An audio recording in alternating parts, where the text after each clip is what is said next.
आपको बता दूं कि बहुत ही शॉकिंग न्यूज सामने आया है गदर 2 को लेकर। आपको बता दूं कि गदर 2 की स्टोरी पूरा का पूरा लीक हो चुका है। अभी तक ऐसा यूट्यूब पे कोई रिव्यूअर नहीं होगा या कोई भी ऐसा एनालाइजर नहीं होगा जो गदर 2 को इस तरीके से एनालाइज करके बता दे कि गदर 2 की स्टोरी जो है पूरा का पूरा लीक हो चुका है। आपको बता दूं कि ये बहुत ही महंगा भी पड़ सकता है गदर 2 के लिए, क्योंकि इस तरह से स्टोरी लीक हो जाना एक बहुत ही बड़ा नुकसानदायक भी हो सकता है। जैसा कि आपने देखा होगा रॉकी रानी की प्रेम कहानी जो कि रणवीर सिंह की मूवी आने वाली है, उसमें कुछ ट्रेलर में ही इस तरीके से दिखा दिया गया है कि ना कोई सस्पेंस ना कोई क्लाइमेक्स दिख रहा है और पूरा का पूरा कहानी ट्रेलर में ही रख दिया गया है।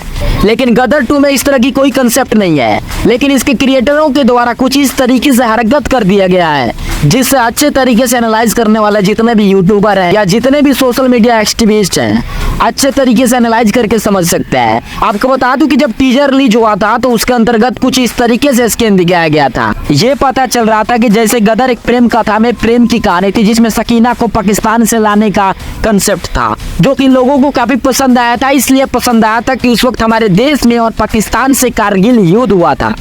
कारगिल युद्ध होने के बाद में यह मूवी आया था जो कि पाकिस्तान को डिमोरलाइज कर रहा था, जिसके कारण इंडिया में काफी धमाकेदार एंट्री रहा इस मूवी का और काफी चला।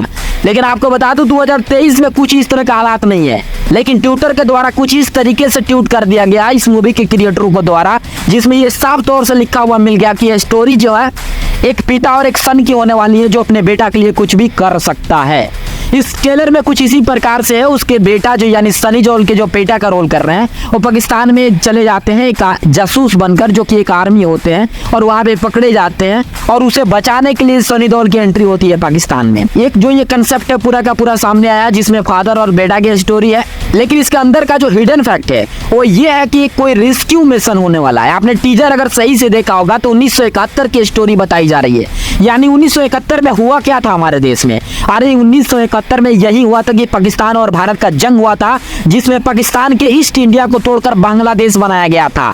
लेकिन उसमें बहुत सारे इंडियन फौजियों को पाकिस्तानियों ने कैद कर रखा था। अगर आपने मनोज वाजपेयी का 1971 नहीं देखा है तो देख लीजिए। उस मूवी के अंदर साफ तौर से दिखाया गया है कि किस तरह से उस जंग के दौरान भारतीय सैनिकों को पाकिस्तानियों ने पकड़ के रखा था।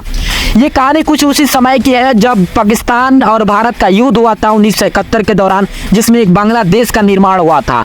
उसमें यह हुआ था कि बहुत सारे इंडियन सैनिकों को पाकिस्तान के द्वारा पकड़कर कैद कर लिया गया था।